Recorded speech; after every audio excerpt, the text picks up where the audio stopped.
Gue tidur bertiga bang, gue tidur bertiga di kamar depan. Nah posisinya itu yang di jendela itu gue. Nah di tengah itu adik gue, paling pojok itu nyokap. Waktu jam 1 malam bang, nyokap kebangun balik badan. Ternyata tuh apa? Adik gue tuh ketiban pocong.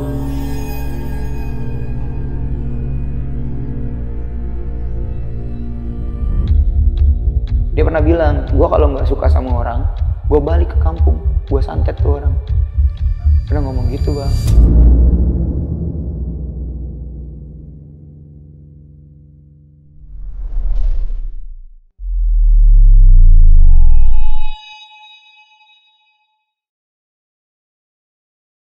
Kembali lagi di Lentera Malam bareng gua Adit, dan sekarang kita di segmen podcast Saksi Misteri. Di sebelah gua udah ada narasumber nih yang akan bercerita tentang pengalaman mistisnya ketika dia tinggal di rumah masa kecilnya dulu. Yaudah kita sapa dulu aja narasumbernya, udah di sebelah gua ada Bagus. Gus. Siap apa kabar bang? Gus? Baik bang, sehat bang. Oke, tadi kita sempat ngobrol di bawah, cerita lu cukup horor ya, karena sampai membuat keluarga lu tuh pindah dari tempat itu ya. Iya betul bang. Ini kejadian tahun berapa sih Gus?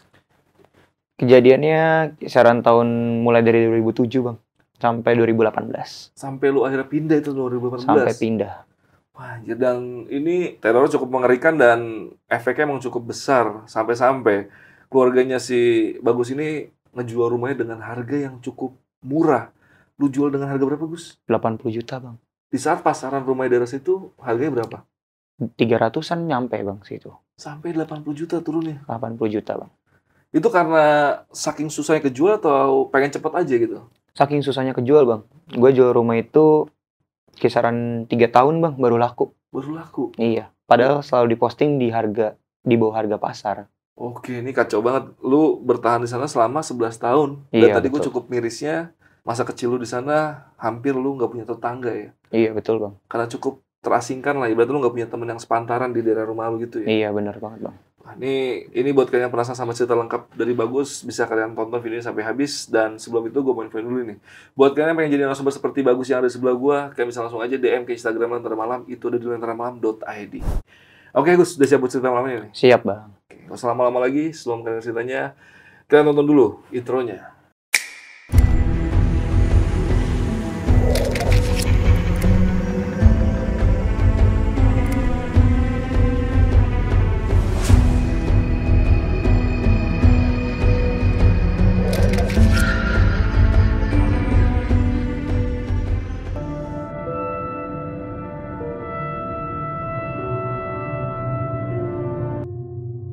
Gue pindah tuh ke daerah itu bang, itu tahun 2007. Oke.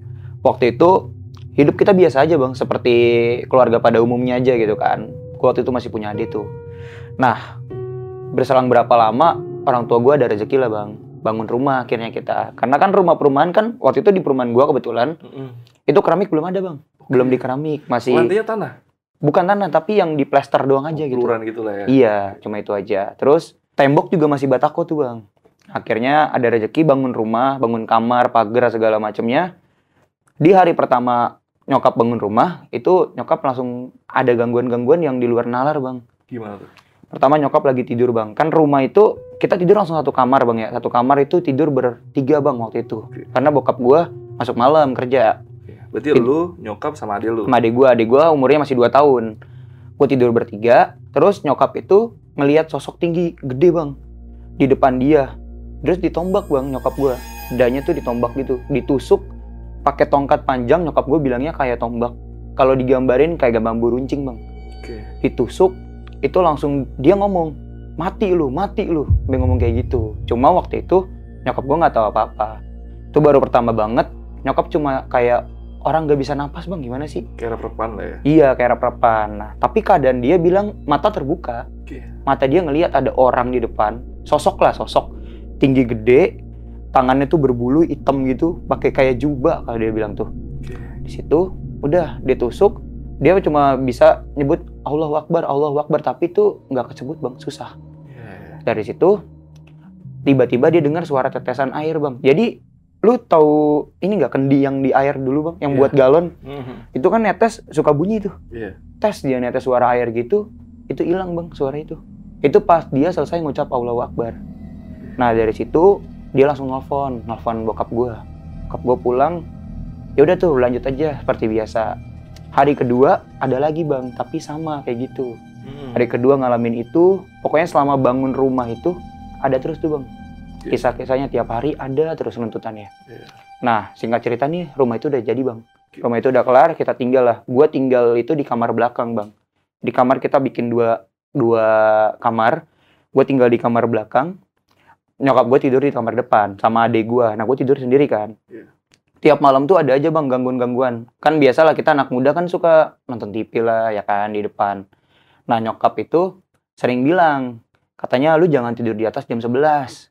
Biasanya tuh jam 11 suka ada yang ketok-ketok pintu atau segala macam. Nah di situ gue kan gimana sih, namanya kita masih anak-anak muda, santai aja bang ya, nggak percaya lah gitu-gituan. Entah gue ngalamin juga tuh bang. Jadi setiap rumah gue tuh setiap jam 11 malam itu lemari pasti kebuka ketutup bang. Itu hampir bisa gue bilang hampir tiap hari tuh makanan sehari-hari tuh. Tiap hari ngelihat gue lemari, gue kan ada lemari susun yang tingkat gitu. Itu tuh kebuka biasanya pintu yang kedua dan itu padat bang dalamnya.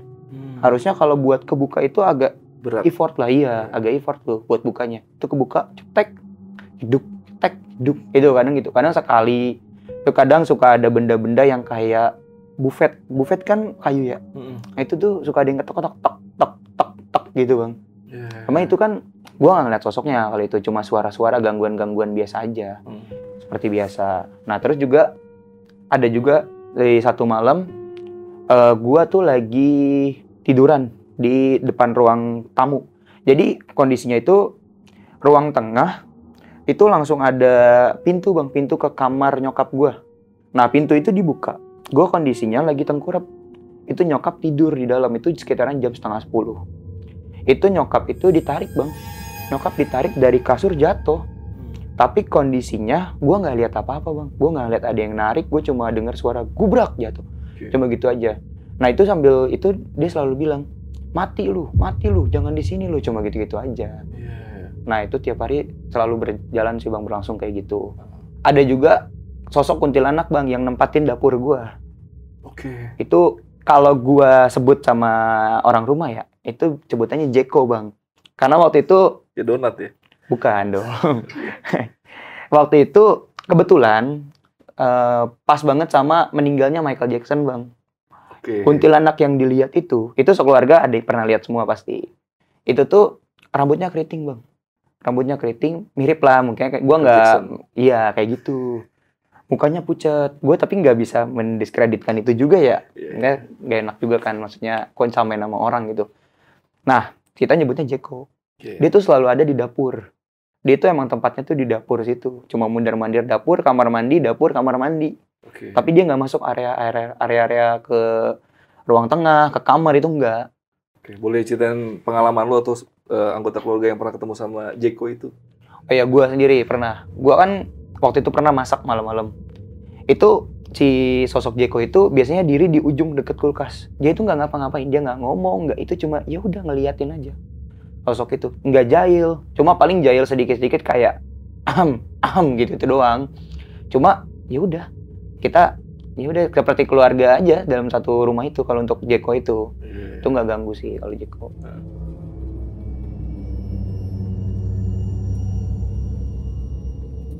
Nah terus kalau gangguan-gangguan lain tuh yang gue bilang hampir tiap malam. Pernah juga satu malam nyokap kan tadi gue bilang kamar di depan ya. Itu kamar depan itu ada jendela bang. Jendela itu pas di kepala kasur. Jadi kalau misalkan dia nengok ke belakang tuh langsung jendela nih ke belakangnya. Nah, waktu itu udah tengah malam. Nyokap itu tidur berdua sama adik gue. Karena bokap gue nih suka masuk malam. Nah, itu diketok-ketok bang jendela. Tok, tok, tok, tok kayak gitu kan. Nah, dari situ nyokap mau ngintip kan. Padahal itu pagar kan kalau buat orang mau masuk ke teras pun harus harus lompat lah. Iya, manjat. Itu tuh penasaran dia. Tapi tiba-tiba dia bisikin, jangan dilihat kayak gitu. Cuma namanya orang bang, biasanya penasaran ya kita ya. Keluar dia bang, tapi dia ngintipnya nggak lewat jendela itu. Dia ngintipnya lewat jendela pintu depan. Dia keluar, muter kan, ngintip. Dia buka jendela, lihat pocong bang, lagi begini. Tuk, gini-gini kepala. Di jendela kamar nyokap lu? Di jendela kamar bang. Anjir. Dia bilang.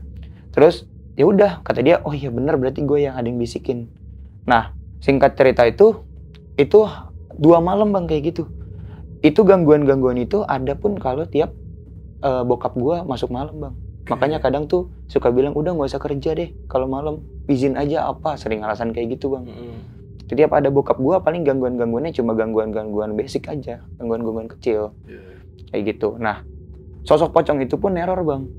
Nerornya selalu ke nyokap gue. Kalau ke gue sendiri, sosok pocong itu gue pernah ngeliat 1 kali doang. Waktu itu nggak sengaja buka pintu. Gue emang nggak sengaja, gue tiba-tiba gue pengen keluar aja. Keluar rumah, ngelongok aja gitu. Gue keluar, buka pintu, ada bang, tapi di ujung. Karena gue punya pohon jambu di depan. Dia ada di dekat pohon jambu itu, di samping pohon jambu. Kelihatan bang di situ. Terus ya udah gue masuk lagi, karena gue ngeliat itu. Gue kan sebelumnya udah pernah ngeliat si kuntilanak ini, sosok kunti ini, dan pernah ngeliat setan-setan yang lain juga di situ. Jadi kayak kita ngeliat cuma sekedar kayak orang kaget, ya udah biasa aja. Kayak gitu sih bang. Nah terus juga pernah 1 malam nih bang, gue tidur bertiga bang. Gue tidur bertiga di kamar depan. Nah posisinya itu yang di jendela itu gue. Nah di tengah itu adik gue, paling pojok itu nyokap. Waktu jam 1 malam bang, nyokap kebangun balik badan bang. Ternyata tuh apa? Adik gue tuh ketiban pocong. Jadi yang posisi adik gue tuh pocong bang, hadep-hadepan sama dia. Cuma nyokap kayak biasa aja, astagfirullahaladzim, cuma gitu doang. Terus dari situ langsung dibangunin lah orang-orang di rumah gue, adik gue dibangunin. Tidurnya akhirnya kita pindah ke dalam. Dan singkat cerita tuh pocong itu ada lagi bang di dalam kamar belakang. Dia diri dekat komputer. Jadi kalau di kamar gue ada komputer di ujung. Nah dia diri di situ cuma ngeliatin aja pocong itu. Anjir. Pokoknya itu gangguan-gangguan itu tuh tiap hari selalu ada pocong, kuntilanak, kayak gitu. Nah pernah juga 1 momen di bulan puasa bang, bulan Ramadan. Gue sahur cuma berdua. Adik gue kan umurnya baru 2 tahun. Gue dibangunin sahur tuh jam 3:30. Gue bangun, duduklah gue ngampar di ruang tengah sambil nonton TV. Tiba-tiba ada pintu bang. Pintu tuh kayak ada orang yang nabrak. Jeduk. Kenceng bunyinya. Kenceng bang. Itu pintu kan udah diganti nih, bukan pintu default ya. Kenceng dong. Apa tebel dong ya kan. Di situ ada yang nabrak. Nabrak sama nyokap gue, diintip kuntilanak bang. Dibuka sama dia. Nah dia tuh tiba-tiba langsung giniin tangan bang. Baca subhanallah, alhamdulillah, wala ilaha illallah, wallahu akbar. Ditarik. Itu kuntilanak ketarik bang ke tangan dia. Gue gak ngelihat kuntilanaknya. Tapi tuh ketika dia ngeremas tangannya dia, itu kayak dia ngeremas kerupuk bang. Bunyi, gue dengar sendiri, kerak aja. Kayak ngeremas kerupuk. Dari situ, anjir, kata gue, apaan nih gitu kan. Terus paginya dia cerita, iya, mama tadi malam narik kuntilanak itu, kata dia gitu kan. Nah dari situ, pernah juga nih masih bulan puasa juga. Itu tadi kuntilanak kan bukan si Jeko nih? Bukan, ada beda lagi. Nah, pernah juga pas bulan puasa, lagi nyuci piring bang. Nyuci piring, nyuci gelas tuh waktu itu. Nyuci gelas. Pas lagi ini tiba-tiba, gue nemenin nih. Gue tuh jongkok, wastafelnya nggak yang berdiri kan, jongkok tuh. Ya kan. Dia itu, gue jongkok juga. Lagi nyuci piring bang, nyuci gelas. Tiba-tiba ada cahaya merah bang, dari ventilasi atas. Dari cahaya merah, ventilasi atas, ngehantam ke gelas itu bang. Gelas itu hancur bang. Remuk bener-bener kayak pasir. Kalau lu gelas pecah kan biasanya gede dong kepingannya. Serpihannya lah ya. Iya, ini bener kayak pasir halus bang. Lu giniin pakai tangan tuh nggak nusuk ke tangan kita. Langsung kayak gitu. Gua nggak tahu itu apa. Tapi nyokap bilang itu kiriman santet. Pernah ada tetangga bilang juga itu kiriman santet juga gitu. Pernah juga waktu maghrib bang, pas banget maghrib, bokap pulang. Terus dibukain lah seperti biasa aja bang. Seperti biasa, dia izin mandi segala macem.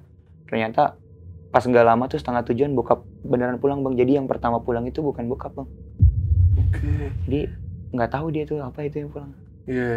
Abis pulang langsung mandi aja gitu. Biasanya nyokap bilang bokap tuh jarang mandi kalau pulang kerja kayak gitu. Karena malas mandi malam kan ya, apalagi maghrib kan.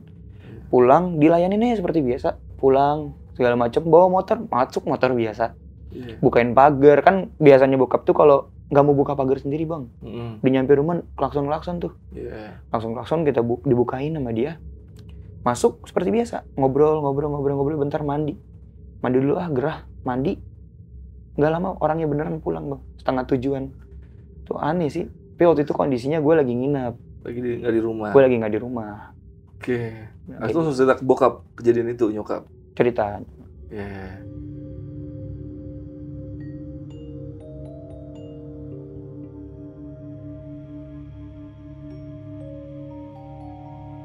Nah terus juga pernah juga gue waktu itu pulang dari sekolah bang.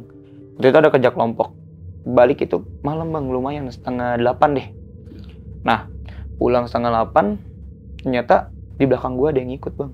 Pas gue buka pintu tuh nyokap kan lagi nonton TV. Nah kita waktu itu belum ada sofa tuh bang, lesehan aja gitu bawah. Nah pas ngeliat di belakang gue ada pocong bang, ngikut di belakang. Terus nyokap bilang, sampai gue dimarahin nggak, jangan masuk dulu, situ dulu, digituin kan gue.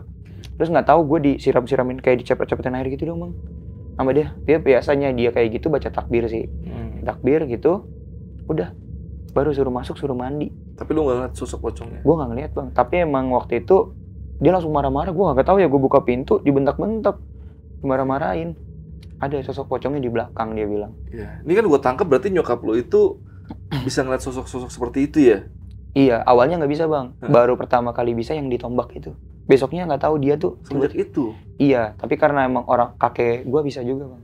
Oke, berarti semenjak kejadian yang ditombak sama Gondoruo itu, Iya. Nyokap lu jadi punya kelebihan gitu? Iya, bisa kayak gitu. Sampai detik ini? Sampai detik ini bisa. Oke, dan ada kejadian lagi nggak di rumah itu?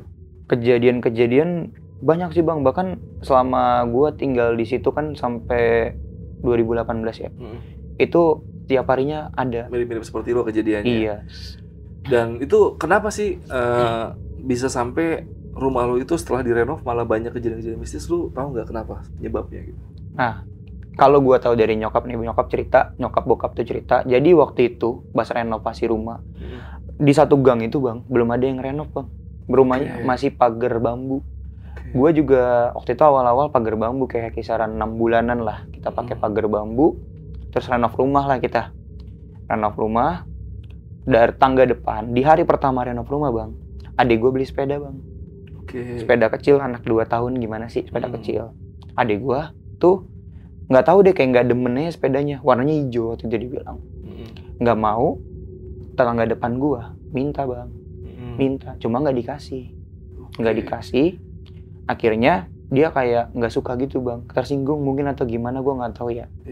Akhirnya singkat cerita tuh, berjalannya waktu semakin banyak gangguan. Pernah ada satu momen sosoknya ada 3 orang bang yang datang ke rumah pas malam-malam. Itu pertama ada si ibu-ibu depan rumah gue, itu yang minta sepeda. Terus ada satu sosok, gue nggak bisa bilang itu setan ya, tapi kayak dukun bang pakaiannya. Terus yang satu lagi suaminya bang, itu ngelihat mama gue tuh, ngelihat bener-bener ngelihat wujud secara sadar. Dia tuh cuma ngeliatin ketika dia lagi tiduran sambil ngomong, mati lu, mampus lu, mati lu, gue bikin mati lu, kayak gitu. Nah awalnya nggak mau suzon bang, tapi setiap harinya makin sering kejadian-kejadian kayak gitu. Ada momen dimana si yang nyantet itu selalu ngomong bang. Kebetulan yang nyantet itu jualan nasi uduk bang. Rame dong kalau pagi. Depan rumah persis. Rame dong, orang-orang pada beli kan, ibu-ibu pada ikut ngumpul segala macam. Setiap malam mama gua tuh habis kena, ibaratnya habis kena tombak, habis kena gangguan-gangguan, pasti dia bilang, mampus lu, semalam nggak bisa tidur kan. Selalu ngomong kayak gitu bang. Terang-terangan ngomongnya berarti dong? Terang-terangan bang. Ke nyokap langsung gitu? Iya, tapi nyindir, lebih nyindir. Misalkan nyokap gua keluar lagi lewat gitu misalnya. Iya. Dia ngomong kayak sama orang lain gitu. Iya, dia ngomong kayak gitu. Nah, nyokap juga pernah bilang, dulu kan sebelum dia kayak gitu, sering kita bertetangga bareng lah bang. Makan bareng di depan pos kayak gitu. Ngumpul-ngumpul lah seperti tetangga pada umumnya kan. Dia pernah bilang, gua kalau nggak suka sama orang, gua balik ke kampung, gua santet tuh orang. Pernah ngomong gitu bang. Pernah ada kata-kata seperti itu? Pernah ada kata-kata kayak gitu. Cuma di situ juga masih belum percaya juga bang, karena kan takutnya kenanya fitnah. Ya kan. Nah, ya udah tuh dari situ nyokap sering ngobrol sama kakek. Bilang, "Yah, kok sering diginiin, ada gini-gini." Kakek gue kebetulan pisah juga bang. Kakek gue bilang, "Itu ada kok orang-orang dekat." Cuma emang bagusnya nyokap, bokap sama kakek ya, Dia nggak pernah spesifik nunjuk orang, sama udah serahin aja, jangan dilawan, pasrah. Kalau emang lu mati, ya lu mati. Kalau misalkan lu nggak kena, ya lu nggak kena. Selalu digituin. Minta aja sama Allah. Jangan pernah minta dibalikin. Kakek gue tuh bilang gini, santet itu kiriman. Tadi kalau lu dikirimin sesuatu sama orang, lu berhak nolak. Minta aja sama Allah, ya Allah aku nggak mau ini. Tapi jangan bilang balikin ya Allah kalau yang ngirim. Kakek gue selalu ngajarin kayak gitu. Nyokap itu patuh banget sama bapaknya. Bapaknya ngomong A, nurut bang. Nyokap bokap tuh selalu kayak gitu. Terus kalau gue kan kayak kita anak muda pasti kesel dong bang orang tua digituin kan. Selalu tuh bilang lawan aja sih mah lawan. Apa kek ajak ribut atau apa. Selalu bilang nggak boleh. Selalu jawab nggak boleh, biar Allah yang lawan, biar Allah yang lawan. Selalu kayak gitu bang. Gue juga jujur aja gue kesel juga dong. Gue jadi nggak punya tetangga di situ. Gue suka diomongin, suka disindir-sindir, suka dikata-katain kayak gitu-gitulah. Jadi emang ngehas satu gang. Oh, jadi tetangga-tetangga lu kayak ikut kemakan omongan dia. Iya, dibilangnya kalau cerita yang beredar di daerah situ, itu keluarga gue yang nyantet dia. Kayak gitu bang. Nah, itu akhirnya gimana tuh? Lu masih tinggal situ berapa lama? Gue tinggal di situ dari 2007 sampai 2018 bang. Gue 2018 pindah di hari puasa hari pertama itu gue pindah. Karena pindahnya? Karena emang waktu itu nanya sama kakek bang, nyokapku cerita diskusi lah. Ya nih kalau tiap malam kayak gini capek juga katanya. Tuh benar-benar rumah dibikin suram. Kita usaha tuh digangguin. Ada orang main. Tadinya baik-baik nih bang sama kita. Ngobrol. Besoknya ngeliat kita sinis. Besoknya ngeliat kita kayak jijik aja gitu kayak. Siapa sih lu gitu. Kayak gitu. Gue jujur aja, gue tinggal di situ nggak punya tetangga bang. Akhirnya kata kakek, udah kalau bisa pindah aja. Carilah rumah di tempat lain. Akhirnya gue pindah. Hari pertama itu pun nggak ada pamit-pamitan bang. Nggak izin ke RT, nggak izin kemana-mana. Karena emang kita mau menghilangkan jejak aja biar nggak santet itu nggak ikut gitu loh. Jadi rumah juga dijual, banyak gangguan tuh bang. Rumah itu kan 2018 kita pindah. Oh itu berarti kondisinya belum laku itu? Belum laku bang. Pindah dulu gitu? Pindah dulu. Rumah itu 2018 pindah, itu baru kejual pas pandemi bang. 2021. Oh, 2021-nya. Pas bulan puasa juga tuh baru kejual bang. Itu juga gue jual rumah murah bang sebenarnya. Dari kisaran angka di situ ya, depan rumah gue agak nyerong, itu jual 300 juta bang. Belum dipagar. Itu kamar masih satu, cuma nutup dapur doang. Gue jual waktu itu cuma 120. Karena emang kita capek jual nggak laku-laku. Pengen jual cepet aja gitu. Iya, itu tetap nggak ada yang mau bang. Orang datang posting nih, gue datang ke sana, lihat tertarik mau deal, orangnya hilang. Iya. Terus orang datang, gue masuk ke dalam, misalkan ngecek segala macem, orang itu ngobrol sama depan rumah, nggak ada kabar lagi. Selalu kayak gitu bang. Bahkan gue pasang banner, itu bener-bener rumah itu nggak ada yang nanya bang. Ketika gue pasang banner nggak ada yang nanya. Gue posting datang ya siklusnya sama kan gitu lagi. Bahkan jual 120 sampai akhirnya kejual di angka 80 juta bang.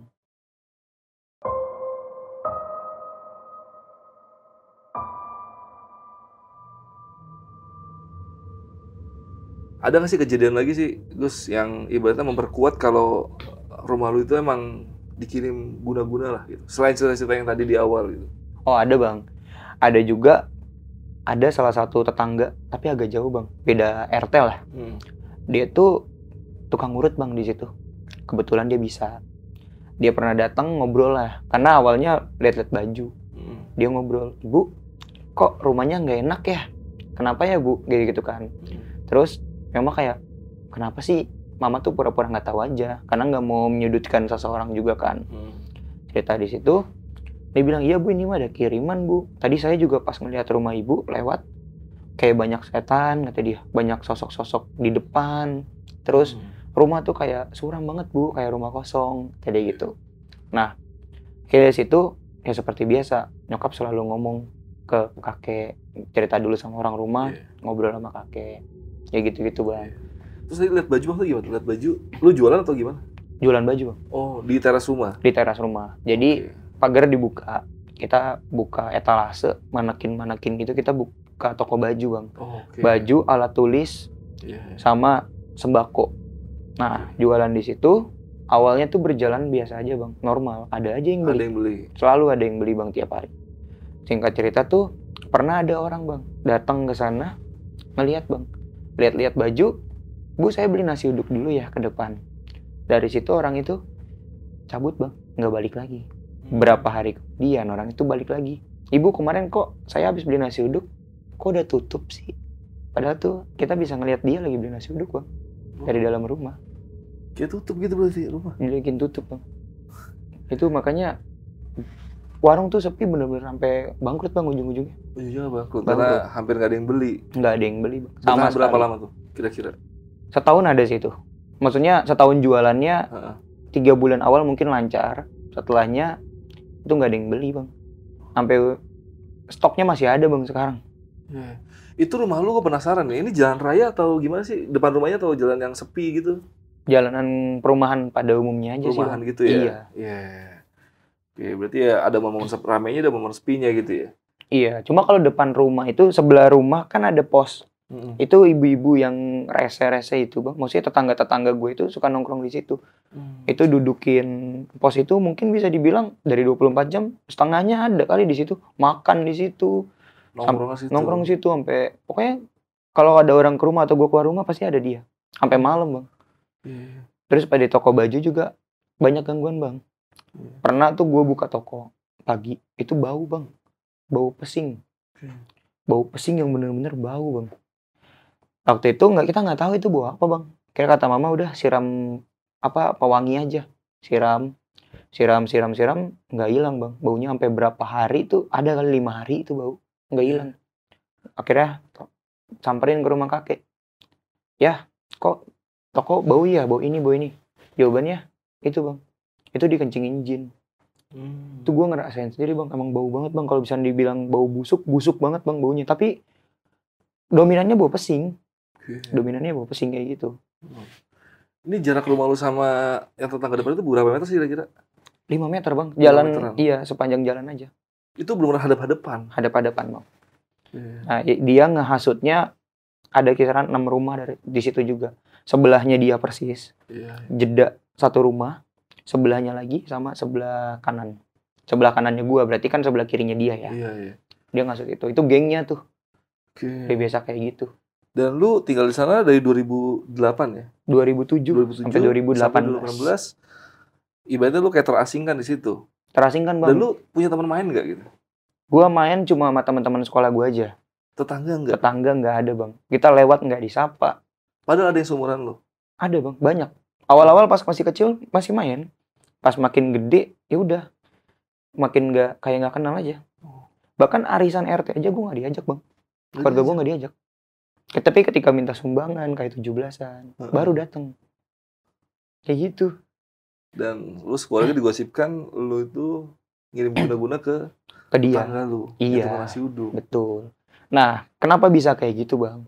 Karena nyokap nggak pernah ngelawan bang. Nyokap nggak pernah speak up. Kan yang gue bilang tadi ya, kakek selalu ngajarinnya kayak gitu. Iya. Jangan dilawan. Bokap juga selalu bilang, kalau kita yang ngelawan, nggak ada apa-apanya. Manusia ketemu manusia paling bentrok doang. Jadi gitu kan. Tapi kalau Allah yang lawan, timbang disentil doang juga, kita nggak tahu dia kenapa. Bokap selalu jawab kayak gitu bang. Nggak pernah ngelawan dan alasannya menurut gue nih Maya. Dan waktu itu pernah juga gue ngobrol sama salah satu guru gue bang. Gue ceritain masalah ini juga. Guru sekolah? Guru sekolah. Oke. Gue cerita. Tanggapannya apa tuh? Katanya ya karena nyokap sama bokap itu nggak pernah ninggalin sholat bang. Kalau gue jujur aja suka bolong-bolong. Ya kalau nyokap itu nggak pernah ninggalin sholat. Jam 3 tuh udah bangun, tahajud, zikir sampai subuh. Walaupun sholatnya di rumah, nggak pernah di masjid ya. Tapi selalu langsung ambil wudhu sholat. Bahkan bukan cuma pas lagi bengong tidur, lagi sholat pun ada gangguan sering bang. Sering kayak gitu ya? Sering lagi sholat. Kalau orang bilang sholat tuh setan pada ngejauh, nggak juga bang. Iya seriusan. 11 tahun lu tinggal di situ ya? Enggak, 17. Iya 11 tahun. 11 tahun ya? Iya 11 tahun. Lu pernah nggak mungkin belakang-belakang ini mampir lagi rumah lu yang dulu itu yang lu jual kondisinya seperti apa gitu? Pernah bang. Gue belum lama ini mampir lewat aja. Kondisinya masih sama bang, seperti waktu itu gue tinggalin, cuma beda di catnya aja. Bentukannya sama, nggak ada yang diubah. Nggak ada yang Pagernya dirubah. nggak ada yang diubah, masih sama bang. Dan beliau masih jualan nasi uduk di depan? Gue datangnya waktu itu sore bang. Sore? Iya. Dia biasanya buka pagi doang? Dia bukanya pagi aja. Tapi kemungkinan beliau masih tinggal di situ? Beliau masih tinggal di situ. Karena terakhir gue jual rumah pun, masih ketemu beliau. Masih ketemu orang itu. Oke. Tadi kita sempat ngobrol kalau rumah lu itu kan dekat sama Rara ya? Iya betul, dekat Apakah sama. itu Rara dia? Bukan. Oh, bukan.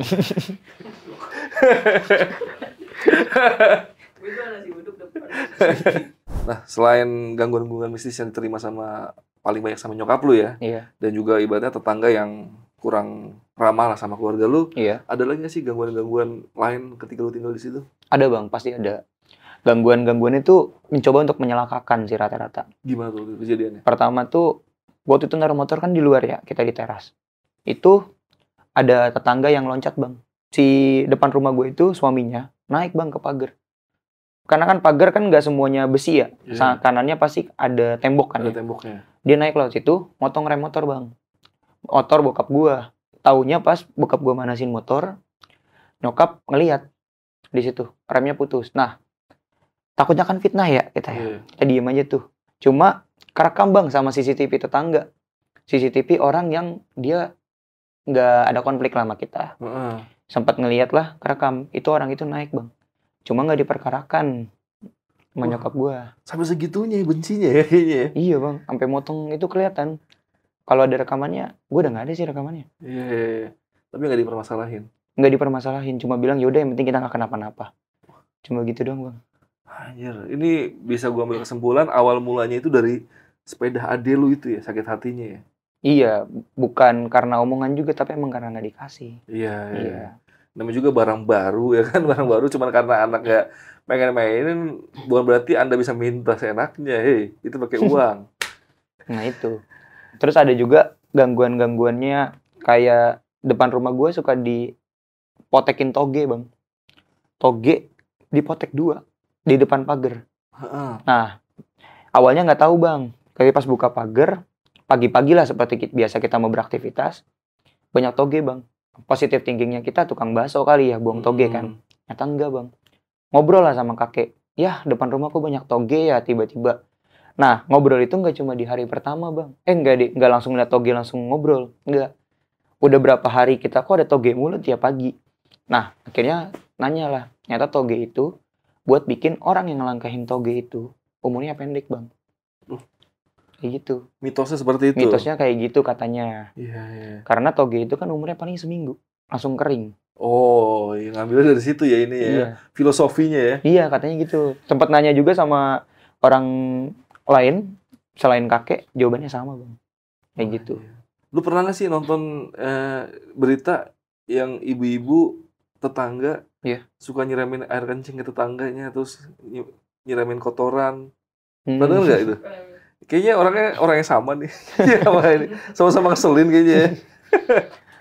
Nah kalau air kencing enggak sih bang, air kelapa Enggak, pernah. air kelapa ya. Iya. Oh, itu air kelapa gimana maksudnya? Nggak tahu bang, gue juga nggak tahu sampai sekarang maksudnya tuh buat apa. Iya. Tapi air kelapa tuh bener-bener disiramin itu berbekas bang. Bekas gue nggak tahu itu air kelapa langsung air kelapa atau dicampur apa ya. Tapi itu lengket gitu jadi. lengket dan berbekas bang. Iya, iya. Berbekas itu kita gosok-gosok juga nggak langsung hilang. Nah gue taunya itu air kelapa, kerekam lagi, dan juga di tempat sampah gue ada banyak kelapa yang udah kebelah-belah. Di tempat sampah lu? Di tempat sampah gue, dia buangnya langsung ke tempat sampah gue. Iya. Itu emang ada terus bang gangguannya. Iya. Tuh. Gue bangun rumah juga, naruh asbes di sebelah. Jadi tembok depan udah jadi, kita senderin asbes ke depan. Tapi salahnya tukang naruhnya di depan bang. Bukan di bagian teras gue. Iya. Nah, itu asbesnya dipecahin bang. 6 papan. Dijatoin sama dia. Itu jatuh. Itu kerekam juga. Kelihatan. Supaya terlihat jatuh gitu ya? Jatuh, pecah. Iya. Pecah semua. Papa kan bokap ngomel-ngomel tuh. Marah-marah lah biasalah. Kan asbes mahal ya. Iya. Cuma tetap aja. Nyokap bilang jangan dilawan. Jangan dilawan. Itu. Iya. Wah anjir. Dan untuk penutup podcast ini mungkin lu ada yang mau sampein gak ke beliau? Atau nggak penonton, misalnya ada yang punya teman kayak gitu ngalamin atau gimana gitu, ada yang mau sampein nggak, Gus? Mungkin yang mau gue sampein ya, gue cerita kayak gini tuh sebenarnya untuk speak upin keluarga gue sih bang. Stigma yang ada di sana itu keluarga gue yang salah. Selama ini kita nggak pernah buka suara tentang ini. Bahkan sampai nyampe ke orang-orang terdekat gue juga, itu keluarga gue yang salah. Jadi gue mau nyampein kalau gue sama sekali nggak pernah ngelawan itu. Nyokap selalu bilang jangan pernah ngomong di mana-mana, jangan pernah cerita apa-apa, tekanannya fitnah atau segala macam ya. Gue capek gitu, jadi gue yang nyampein kalau gue tuh nggak salah gitu loh. Itu sih bang, mungkin di luaran sana kalau misalnya ada yang kejadian kayak gini atau tahu tetangga gue nih nonton atau gimana, ya udah itu kejadian yang sebenarnya. Iya, mungkin siapa tahu ada tetangga bagus yang lama di tempat dia tinggal itu nonton video ini dan bisa share ke teman-teman yang lain, ke tetangga, supaya nggak salah paham ya. Iya. Jangan-jangan mungkin lu pindah itu ada tuduhan-tuduhan aneh juga kalau lu pindah itu karena apa? Ada bang. Mungkin pesugihannya pindah ke tempat lain gitu ya kan. Iya. Yaudah, sekali lagi thank you banget Gus udah share pengalaman mistis lu, dan bukan pengalaman mistis ya, ini pengalaman tragedi yang ada di keluarga lu ya. Iya. Sehingga sampai akhirnya keluarga lu pun nggak betah untuk tinggal di lingkungan tersebut ya. Iya betul bang. Ya, inilah korban dari apa ya, bullying apa ya kalau keluarga ya. Bukan bullying ya. Korban fitnah. Ya korban fitnah dan juga korban CCTV tetangga. Iya.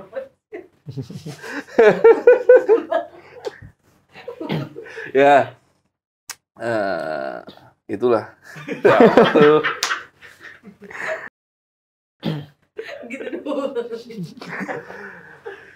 Yaudah Gus, sekali lagi thank you banget Gus sudah mampir ke Lentera Malam. Iya sama-sama bang. Yaudah, paling podcast malam ini cukup segini aja. Gua Adit dari Lentera Malam dan Bagus izin pamit. Bye.